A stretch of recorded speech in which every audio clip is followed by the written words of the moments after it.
Dan, I got to be honest with you. I am just filled with rage right now. Rage. Well, that's kind of surprising to hear because looking at you, you look like you're pretty happy and content sitting over there. That's just a facade. I am just filled with rage, Dan. You just cannot believe, Oh, wow. what I had witnessed last week. Oh, and I'm just still upset over this. Well, I can't wait to hear about it. I was on a sales call. I went to a hardware store to sell my bundled firewood. And I was speaking with the lady at the counter, and she introduced me to, like, one of the people that can make decisions. And while I was talking to him, I turned to my left, and on their shelf were those little green 1 pound little cans of propane. Have you ever seen those before? Yes, I have. I actually use them quite often with the little grill that I have. Yeah, they are like they're made by Coleman. Yep. They're green. They got like the threaded thing on top that you can like screw into your little your portable grill kind of a Yep. thing. Little camping stove. Yeah. Yeah. Gosh, I just lost my brain over this. Just lost my brain. Really? It is a good thing there was not any. I was not in the firewood poker aisle, because I would have probably ripped that out of the wall and started swinging it as a weapon. That's just how mad I was. Can you believe, Dan, that they are selling those 1 pound cans of propane for $8.99? Oh, $8.99. I can get a 200 gallon tank on the side of my house filled up for like $2.20 a gallon. and it's just I was so upset at this that I took one of the green cans and I slammed it on the counter and I said, "You're a ripoff." I oh said my to him. goodness. Yeah, Now call him I a see. ripoff. Now I see where the rage is coming from. Yes, indeed. Yeah, because if I'm a ripoff, then he is too. 1 pound of propane, $8.99. $8.99. Jeez, that $8.99. is a ripoff. What a ripoff. Jeez. What? All right, now I understand. I Yeah, understand the inner rage boiling inside you. yeah, that's Yeah. rage. That's rage for you. Yeah, then he told me, he says, why don't you get out of my store, he said. So you didn't make the sale. I was like, but you're ripping people off. I said. He goes, if I'm ripping people off, you're ripping people off, he said. Yeah, I was going to say you should have said I have another way for you to rip people off if you're interested. Yeah, well, okay. That is all just a fictional moment that I played out in my head just because I was trying to sell my bundled firewood. And there's just way too many examples out there on the criticism that people will throw at a firewooder on YouTube who dares to sell bundled firewood, because you're selling 1 cubic foot of firewood, call it out, $5-10, Yep. when Yep.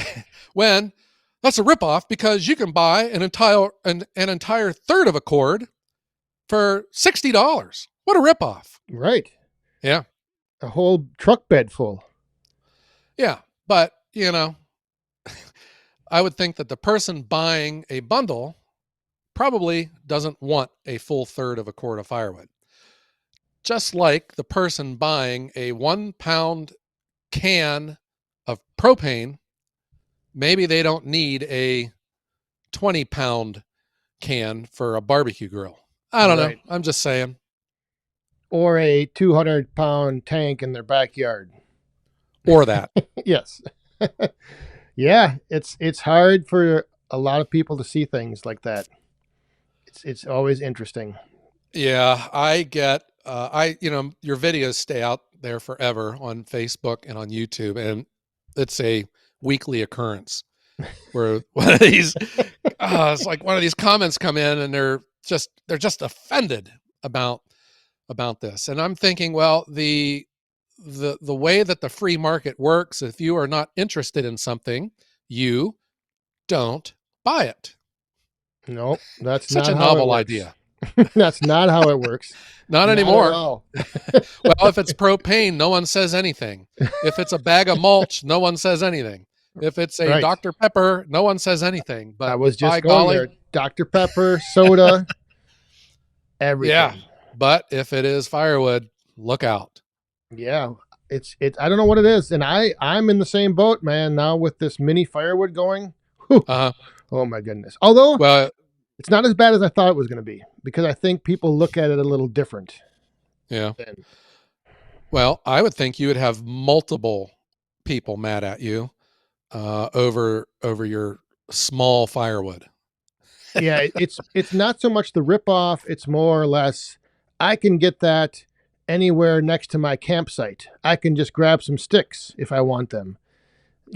But Yeah, when you're on the 34th floor of your apartment high rise downtown in the urban jungle, you there you can't go. just reach out and grab a bunch of sticks. There That's you the go. difference. Yeah. Yeah. I think the one thing to remember is, especially if you are the retailer or if you're the one selling it, the refrain that I always say is, "I am not the customer." You know, I have a friend who works. He's a car salesman at a BMW lot. He doesn't drive BMWs. you know, um, he is not the customer. His job is to sell them. And I think it's the same way with this.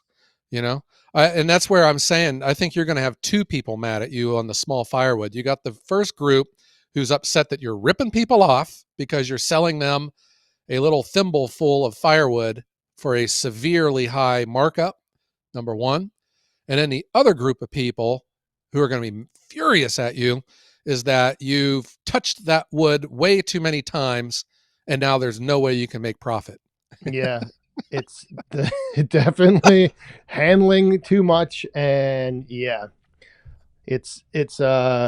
and those people, they are everywhere. I think when you say what you just said about what was playing in your mind, I think there's more people out there with it playing in their mind that don't say anything.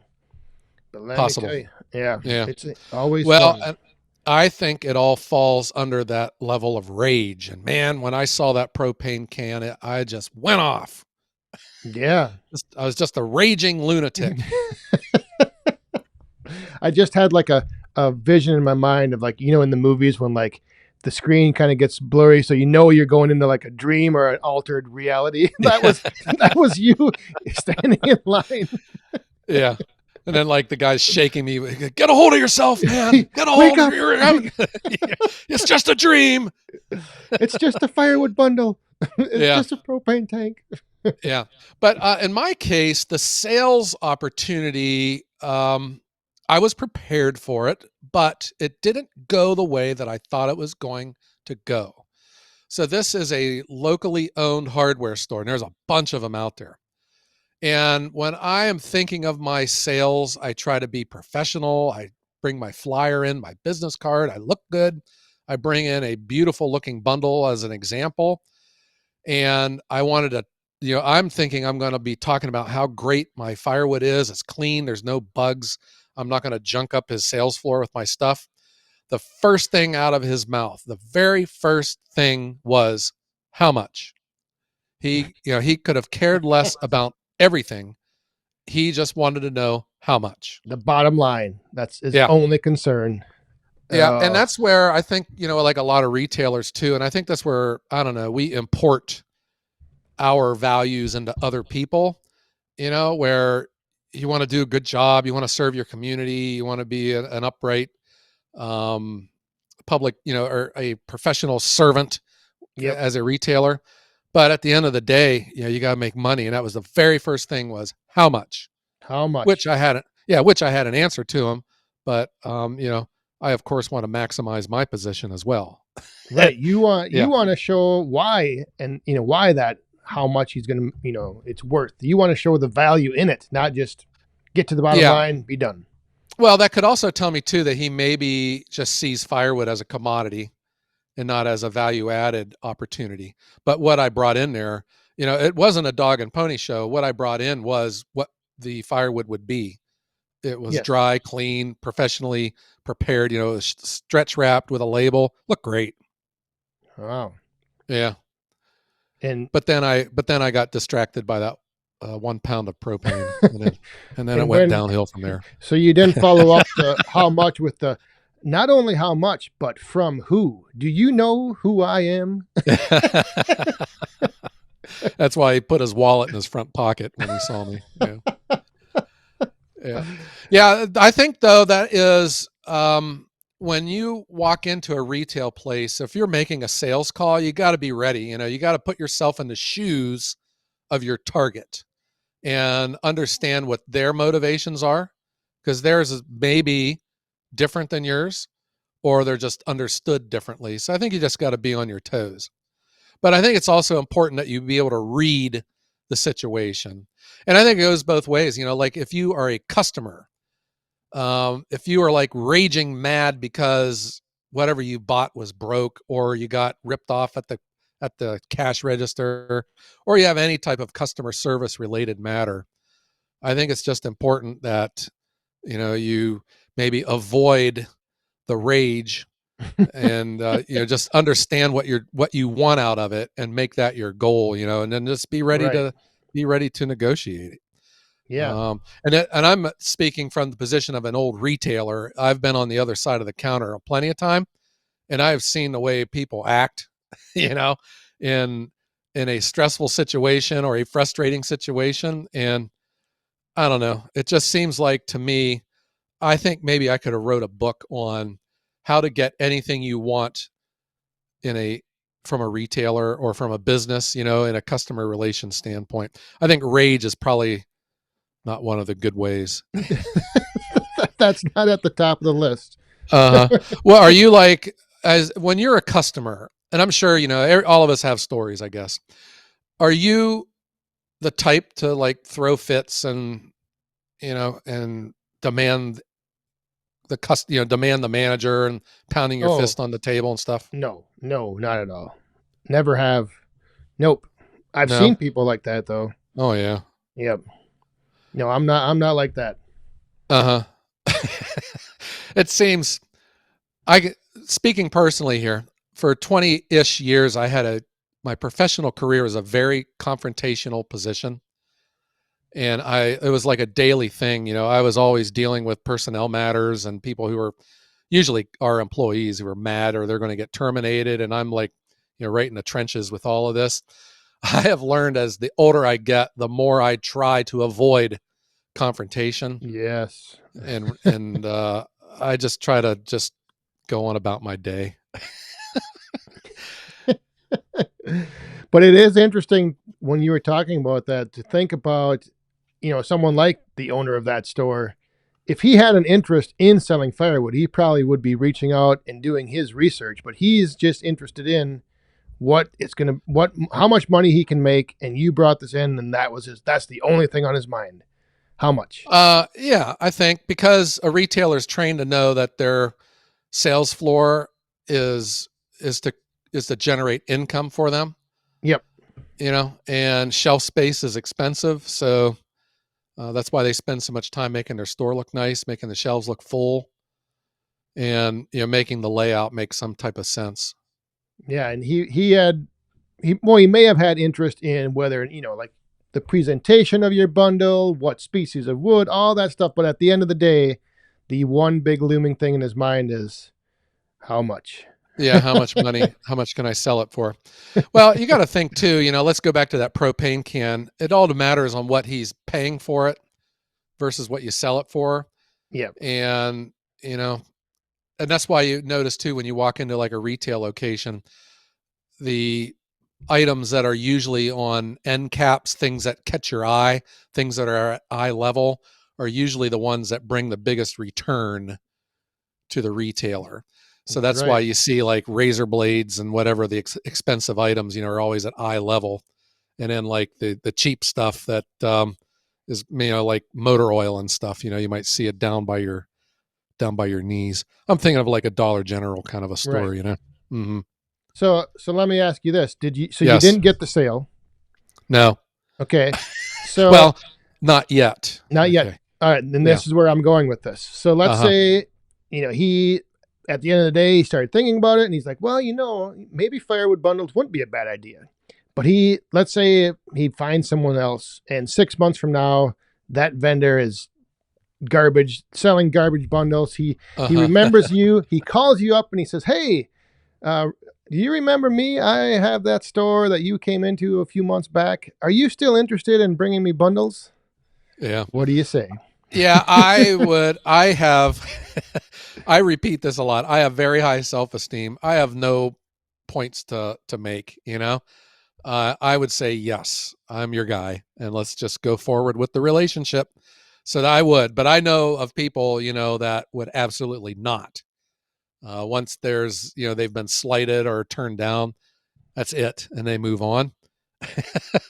That's what I'm saying. I'm results oriented with this kind of stuff, and I think you can see that in a lot of the ways that I operate. But I would just forget about the past and move forward, and I would get that sale, and I would be the best supplier that person's ever had. You wouldn't be Now, like, "Yes, but the price has gone up." yeah, the price has gone up, bud. Sorry, but now the price has doubled. Now, am I to infer that you would not? uh, I'm not sure. I may be in that category you were just describing. Uh huh. I recently had a kind of a similar experience, but it's kind of flipped around. When I was looking for, and I'm still actually in the process of designing and getting some boxes printed for my mini firewood. And I found a place locally here. I met with them, and then just never heard anything back. It's kind of like they just blew me off, like they didn't take me very seriously. So Yeah. I'm like, all Huh. right, well, one day when you do hear about me and then you come asking how my boxes are, I'm going to tell you where I got them from, and it wasn't Yeah. you. So I don't know. That to me sounds like a different scenario than a person looking to buy your firewood. Yeah, And yeah. I think side with you because that had happened to me very early on. And I had told this story when I was getting everything set up to start operating as Ohio Wood Burner.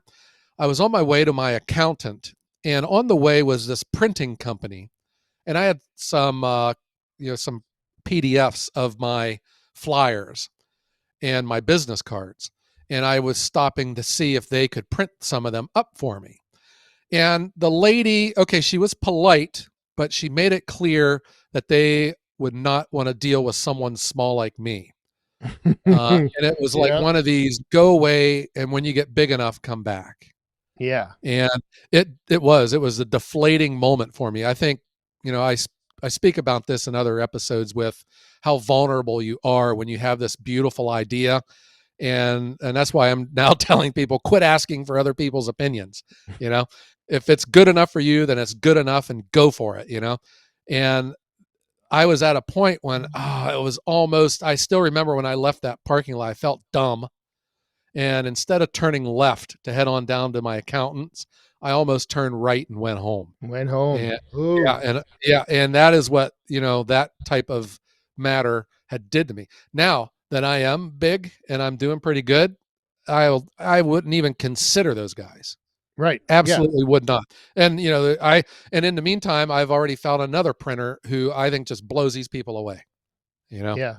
I've Mhm. I've had similar situations where that that moment is not deflating for me. It's more like motivating, and it actually drives me and makes me Yeah. want to just, not so much like come back and throw it in the person's face, but just, people notice things. And I've had a few encounters with people in the firewood industry that from years back, you know kind of like threw that doubt, kind of doubted me, and was like, who the hell are you, and then now it's like, Uh-huh. hey, I So if remember you that. had you need a pay-per-view event and you can tell everyone who it was. But I think kind of like to your message, like people like if it's good enough for you, that's all it takes. And I think a lot of people sometimes, if you do get denied, use it for motivation. And Yeah. then someday you'll have that moment to hand out the receipts. Yeah, I think so. I do believe that the best way to live, if you've been done wrong, if you've been fired from a job, if you got dumped by your boyfriend or your girlfriend, you know, the best thing to do is to live well and to let that be motivation, to stick it back in their face in a positive way. Yes. Yep. And not Yeah. seeking out, like not don't seek out and try to, do it. They'll find out. Yeah. Focus on what you're doing, and people will notice and people will Yeah. I remember. think it is a great motivation, and I think it's a positive way to live. Yep. But, I think too that there'll come a time when the motivating incident doesn't really even matter anymore. You No. know, you're just so far beyond it. I do see that. There's a lot of people that woe is me and they sit around, they complain, blame others and blame the boogeyman, and, like secret societies that's holding me down kind of Yeah. stuff when really um you have the keys, man. Go for it. Get it Yeah. going.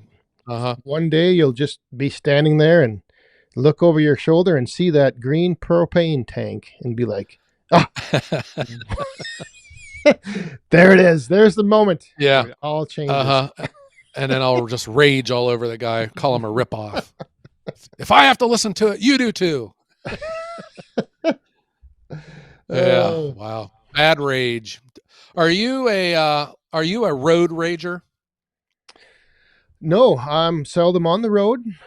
Being that I work from home. Which explains why. but I have gone through that at some points in my life when I used to have to be on the road a lot. Like Uh I would notice that I was kind of had a tendency for a road rage every now and then. really? You would initiate it? No, I wouldn't initiate. Well, I mean, I guess I wouldn't act on it, but I would know. Like I had thoughts in my mind, and there were probably some words said that no one heard while I was driving.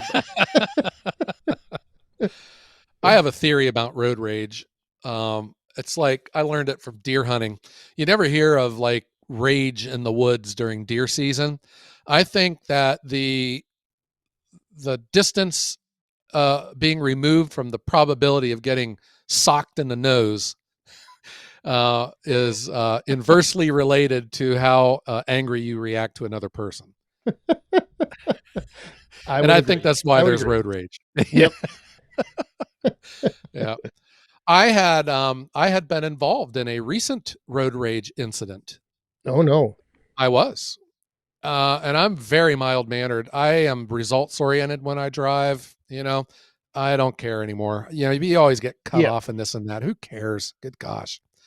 But I was pulling out across a very busy, well, it's supposed to be a very busy 4 lanes, both directions with a center turning lane. And I was turning left and there's no one coming. And I'm pulling out. My plan is to get into the center turning lane and blend into the left lane. Way, way, way down was a pickup truck in the right lane. And as I pulled out, I have it on camera, by the way, so I'm not making this up. The guy gets into the left lane and he floors it and he speeds up and he gets right next to me, preventing me from merging into the left lane. So I told you before that my white truck is the fastest vehicle I've ever owned. Man, is this thing fast. So here I am now. I am asserting my truck's horsepower Uh and oh. I just floor it. And I am drag racing this guy down this main road and I'm in the center turning lane. And there's like salt and rocks flying up in the air. And I just smoked this guy. Just dusted him, man. And I pass him, I get all the way into the right lane and I go on about my business. So this turkey pulls up next to me and rolls his window down and starts screaming at me. And Oh all no. I told him is that he is upset that he just got dusted by a truck with a half a load of firewood in it. Nice. Yeah. That Oh was yeah, that was my road rage incident. wow. I Sounds like cannot fun. think of ever instigating a road rage incident. It's just not on my list of things to do. Yeah, no, even back in my days of traveling a lot, I would never instigate, but I would react Uh-huh. if I was, part of something. Yeah. I have to admit that.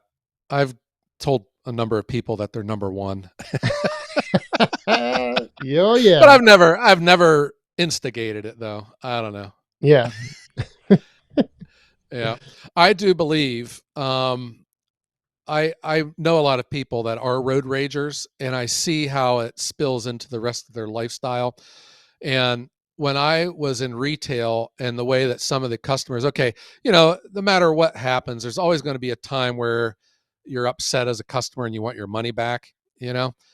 And that's where I think this results oriented lifestyle can pay off, because people need to ask themselves, what do you want? Do you want your money back, or do you want to ruin the person's day working behind the counter? Because in my opinion, you can't have both. If you're screaming and spitting and hollering, you're not going to get your money back, you know? But if you want your money back, if you're just friendly but persistent, you'll get it back. I Yeah. think 100% of the time. But it's the people that want to do both, I think, are the ones that cause trouble for themselves. And then Yeah. they're also probably road ragers. Yep. People who want it all. Yeah. And then, like, I used to drive with this one guy from work. He was a road warrior, man. I still remember the day we were driving down the highway. There was no one else on the road except one car in the left lane. And all he had to do was keep driving in the right lane and just pass him and just go on about his business. But he'd get right up behind this guy in the left lane and just ride his bumper and make that guy move into the right lane so he could pass him on the left. Oh, good Yeah. stuff. Yep. Rage. We need to have a episode on Firewood Rage. I think we kind of just did, didn't we? I You mean, think? well, propane rage. Propane Rage. What a ripoff. What a ripoff. Yep. Yeah.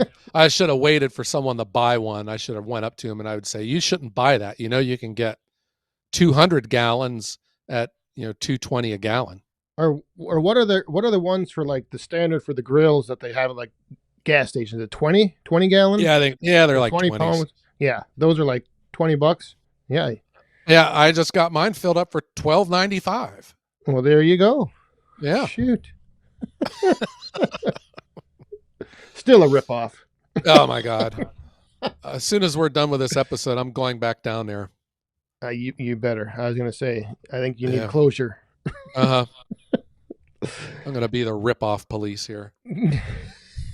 Hey, if I have to put up with it, so does he. That's right. If you have to Yeah. look at one every day in the mirror, you you need to identify more ripoff artists. Right. All right. Well, Dan, I just wanted to get that off my chest. I just carried that rage for about 4 days now. And That's I good. feel so much better. Yeah. Well, yeah. Especially since it was hidden so well.